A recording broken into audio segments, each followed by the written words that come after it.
It was the end of a long day, the kind that weighs on your shoulders and drains the color from the world. Adam stood gripping the metal pole of the crowded bus, his phone buzzing with unanswered messages from his landlord, his mind replaying the interview he was sure he'd failed. Every seat was taken, every face tired, when the bus stopped again and an old lady stepped in. She was small, wrapped in a faded coat, her hands trembling as she searched for balance while the bus lurched. People looked away. Some pretended to sleep. Others stared out the window like the world outside mattered more. Adam felt the familiar tug inside his chest, the voice that said, "You're exhausted too.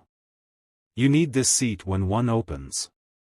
But then he saw her knees shake, and before fear or doubt could stop him, he stood up and said softly, "Please, take my seat." She looked up at him with surprised eyes, as if kindness had caught her off guard. "Are you sure?" she asked.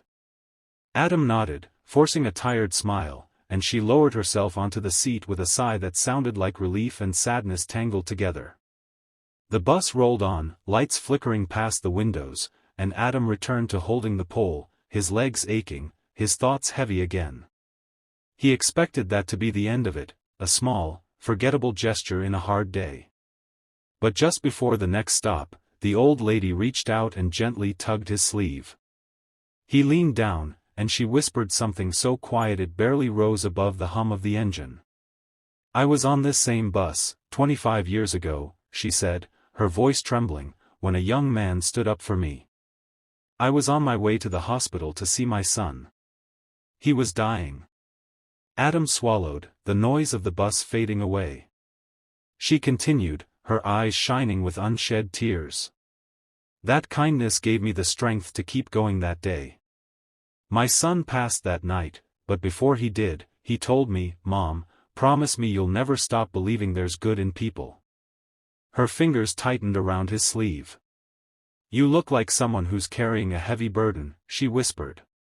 "I don't know what you're facing, but please hear this, your kindness matters more than you know. And it will come back to you, when you need it most." The bus stopped. The doors opened. She smiled at him, a soft, knowing smile, and slowly stepped off, disappearing into the crowd before Adam could say a single word. Adam stood there, frozen, his heart pounding, his eyes burning. For the first time that day, the weight on his chest felt lighter. He didn't know how or when, but he felt something shift inside him, hope, fragile but real. As the bus pulled away, his phone buzzed again.